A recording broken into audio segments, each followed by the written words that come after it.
The Den of Deception. By 1986, the operation that had started as a small secret effort had grown into a sprawling, uncontrollable network spanning continents. Airfields in Central America, warehouses in Europe, and bank accounts in Switzerland all hummed with activity. Yet in Washington, it all led back to one place, the discreet offices of the National Security Council, where secrecy was both shield and weapon. From there, Oliver North coordinated daily shipments and payments, operating like a general in an undeclared war.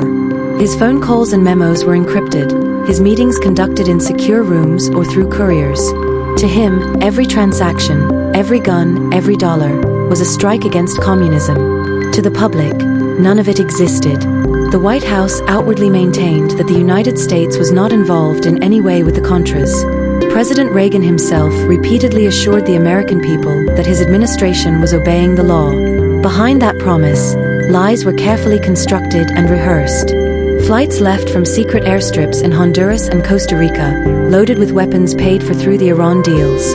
The aircraft returned with cash, sometimes even with illegal cargo, cocaine shipments controlled by traffickers who offered their logistics in exchange for protection. Though some within the intelligence community were aware of these darker associations, the mission's political value silenced most objections. Any evidence that suggested the Contras were tied to drug smuggling was dismissed or buried. The operation's strength lay in its compartmentalization. Each participant knew only what was necessary for their role. A pilot might know where to land, a banker might process a transfer, but only a select few understood the entire mechanism. This fragmentation was deliberate. It made the network harder to expose. Yet it also meant that accountability evaporated. Mistakes multiplied. Cargo was lost, funds misrouted, and documents misplaced. Still, the flow of money and weapons continued. Within the administration, a culture of selective ignorance prevailed. Those at the top avoided asking questions whose answers could later implicate them. Notes were destroyed, memos redacted, and sensitive briefings delivered orally so that no paper trail could survive. The fewer the records, the safer the participants believed themselves to be. In truth, their own efforts to conceal evidence would later become proof of the cover-up. When small inconsistencies began to surface, when a foreign newspaper mentioned an unusual arms shipment or a congressional staffer noticed irregular budgets, the official line was always denial. Reagan's advisors assured the press that no laws were being broken, that America was not selling arms to Iran, and that no U.S. funds were aiding the Contras. Every denial was precise, measured, and false. But deception has its limits. In the summer of 1986, one of the covert supply planes carrying weapons to the Contras was shot down over Nicaragua. The pilot, an American named Eugene Hosenfuss, survived and was captured. His cargo revealed detailed evidence of a U.S.-backed supply chain, manuals, flight logs, and coded documents that led investigators directly to the network's doorstep. The Reagan administration immediately disavowed knowledge of the operation, calling it a private mission. Yet for those who had built the network, the downed plane was a warning. The chain of secrecy had broken. For the first time, the shadow war had been pulled into the light. Inside the White House, panic began to set in. Documents were rushed through shredders, safes were emptied, and meetings were held late into the night to decide how to contain the damage. But the truth had already started to escape their grasp. In a few short weeks, a Lebanese newspaper would publish a report linking the U.S. to arms sales with Iran, and from that point, the entire operation would begin to unravel before the eyes of the world. The exposure. The collapse of secrecy began not in Washington, but in Beirut. In early November 1986, a small Lebanese magazine called Al-Shira published an article that stunned the world. The report claimed that the United States had secretly sold weapons to Iran through Israel, a sworn enemy, in exchange for the release of American hostages in Lebanon. The story seemed impossible, yet the details were too specific to dismiss. Within hours, it spread through global media, and the Reagan administration faced the first public crack in a wall of denial that had stood for years. At first, officials scrambled to contain the damage. White House spokesmen dismissed the report as nonsense.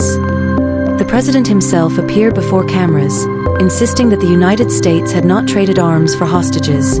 But inside the administration, the reality was undeniable. The secret operations were now exposed to the world, and it was only a matter of time before the connections to the Contras were uncovered as well. Within days, more details began to surface. Reporters traced the story through Israeli intermediaries and European arms dealers. Evidence pointed directly to shipments of tow missiles and spare parts for Hawk anti-aircraft systems, all American-made and transferred with Washington's approval. The more the administration denied, the deeper journalists and congressional investigators dug. On November 25, 1986, Attorney General Edwin Meese announced in a press conference that profits from the arms sales to Iran had been diverted to fund the Contra rebels in Nicaragua. It was a stunning admission, confirmation of the very conspiracy the government had spent years denying. Cameras captured the moment the scandal exploded into full view. America was witnessing one of the most audacious secret operations in its history, orchestrated not by rogue agents, but by its own government.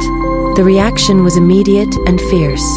Members of Congress called for investigations, the press demanded accountability, and allies abroad expressed shock and disbelief. The idea that the United States, which had publicly condemned terrorism and lectured the world on legality, had secretly sold arms to a hostile nation and financed a war forbidden by its own laws shattered global trust. Inside the White House, chaos reigned. National Security Advisor John Poindexter resigned. Oliver North was dismissed. Staffers rushed to destroy classified documents, shredding thousands of pages of evidence linking the NSC to the covert network. When investigators arrived, the rooms were nearly bare, the safes emptied. Yet what remained, fragments of notes, coded memos, and North's own detailed logs, would soon tell the story in full. President Reagan addressed the nation on television, his voice measured but shaken. He admitted that weapons had been sent to Iran, but insisted that it had not been an arms for hostages deal. His words, intended to calm, only deepened suspicion. The image of a government that had prided itself on moral clarity was now tainted by duplicity. In the months that followed, multiple investigations were launched, one by Congress, another by an independent presidential commission led by former Senator John Tower. What they uncovered would reveal not just a covert operation gone wrong, but a system of governance where secrecy had become more powerful than law. The exposure of the Iran-Contra network marked the beginning of a political earthquake. For years, the public had been told one story while another unfolded behind closed doors. Now, the hidden machinery of covert power was laid bare for the world to see. The era of plausible deniability was over, and the reckoning was only beginning. Investigations and trials. Once the Iran-Contra affair was publicly exposed, the United States entered a period of intense investigation and political scrutiny. Congress convened hearings that would be broadcast to the nation, allowing Americans to witness firsthand the intricate web of deception their government had woven. The Tower Commission, led by former Senator John Tower, conducted its own investigation into the White House's role, documenting the failures of oversight, the bypassing of law, and the culture of secrecy that had enabled the operation. Central to the hearings was Oliver North, whose meticulous notes and personal involvement made him both a witness and a symbol of the scandal. During televised testimony, North defended the operation as a patriotic mission, insisting that every action was taken in the service of freedom. Yet as he spoke, the documents he had kept, now entered into public record, revealed a different truth, a systematic effort to circumvent Congress, mislead the president, and channel funds illegally to a foreign conflict. Other officials, including National Security Advisor John Poindexter, were charged with lying to Congress and destroying evidence. The proceedings highlighted the depth of the deception. Shredded documents, misleading reports, and oral orders intended to leave no trace all became evidence of a deliberate cover-up. Investigators painstakingly reconstructed the network, mapping the flows of money, weapons, and information that had spanned from Washington to Beirut, Tel Aviv, and Central America. The trials themselves were a mixture of conviction and political theater. North was convicted on multiple counts, including obstructing Congress and destroying documents. Poindexter faced similar charges. The convictions, however, did not mark the end of controversy. Appeals, legal maneuvering, and eventual presidential pardons would blur the line between accountability and political expedience. The hearings also revealed uncomfortable truths about the reach of executive power. The National Security Council, operating with little oversight, had become a parallel government, capable of executing a clandestine foreign policy that bypassed democratic checks and balances. Questions arose about the limits of presidential knowledge and the ethical responsibilities of officials acting under the banner of national security. Public perception was divided. Some hailed the officials as heroes who had acted for the greater good, defending freedom against communism. Others condemned them as lawbreakers whose arrogance had eroded the rule of law and undermined democracy. The televised hearings left the nation grappling with a complex moral landscape, where loyalty, ideology, and legality collided. Ultimately, the investigations and trials served as both exposure and cautionary tale. They documented the consequences of unchecked power, the vulnerabilities of oversight, and the human capacity for rationalizing illegal actions in the name of perceived necessity. Yet even as justice was pursued, the extent of the pardons and political protection left a lingering question. In a government that prizes secrecy, who truly faces accountability? Pardons, politics, and power. As the legal and political aftermath of the Iran-Contra affair unfolded, the question of accountability became increasingly murky. While trials had resulted in convictions for key figures such as Oliver North and John Poindexter, the story did not end with the gavel. The intricate interplay of politics, ideology, and executive power soon reshaped the consequences of the scandal. By 1992, President George H.W. Bush took a decisive step that would alter the course of justice. He issued presidential pardons for North, Poindexter, and several others implicated in the affair. These pardons effectively nullified the convictions, sparking outrage among legal scholars, journalists, and citizens who believed that the law had been circumvented once again. For many, the pardons underscored a fundamental tension between political power and legal accountability, illustrating that influence and proximity to authority could shield even those whose actions had undermined democracy. Within the broader political landscape, the affair left deep scars. Reagan's reputation, while largely preserved by public perception of his personal charm and political success, was shadowed by the knowledge that his administration had conducted operations that violated both domestic and international law. Congressional oversight was re-evaluated, but the mechanisms to prevent future secretive operations remained imperfect. The scandal highlighted systemic weaknesses in the balance of power between the executive and legislative branches, demonstrating how ideology and ambition could override law when secrecy is unchecked. Internationally, the United States faced damage to its credibility. Allies and adversaries alike scrutinized Washington's willingness to secretly engage with Iran while simultaneously funding a guerrilla war in Nicaragua. The dual exposure of illegal arms sales and covert foreign intervention prompted discussions among diplomats and scholars about the moral and legal responsibilities of democratic governments. Yet even amid the political maneuvering and pardons, the human dimension of the scandal was undeniable. For the Contras, the money and supplies had kept the fight alive, prolonging a war that left countless civilians in fear and suffering. For the American public, the revelations shattered trust in a government long seen as a beacon of transparency and lawfulness.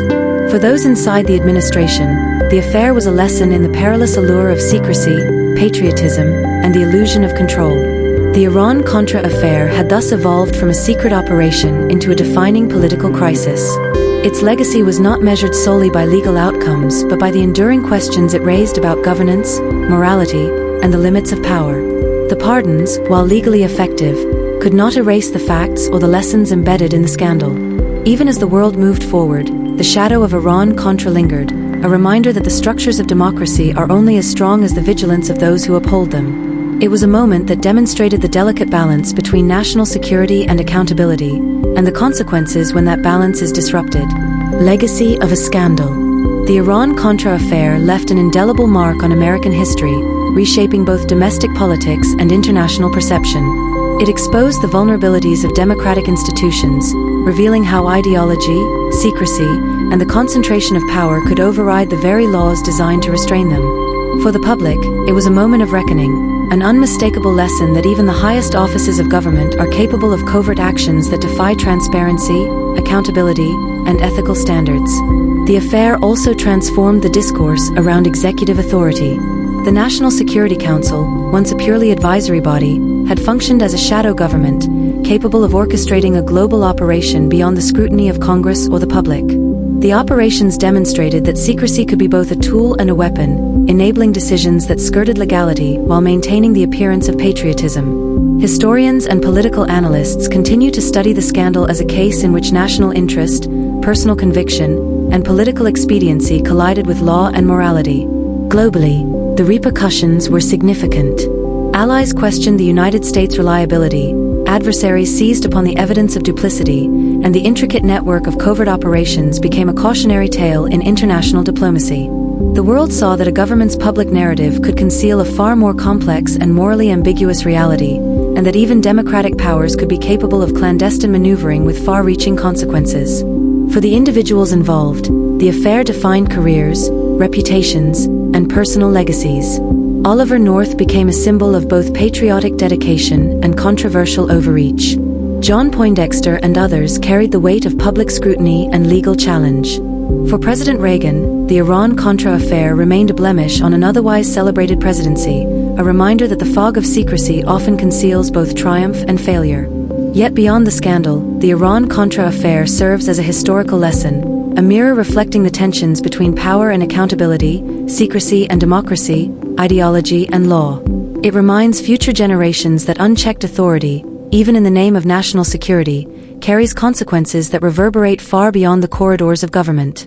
To those who have stayed with this story to the end, the lessons of Iran-Contra are not just historical curiosities, they are warnings for the present and the future. Understanding the delicate balance between freedom and secrecy, law and power, is essential for safeguarding democratic institutions everywhere. Thank you for watching until the end. If this exploration of hidden history intrigued you, consider clicking the subscribe button to support our community. More deep dives into historical crimes, government corruption, and untold stories from around the world are coming, and your subscription ensures you don't miss a single revelation. Together, we uncover the truths that shape our world.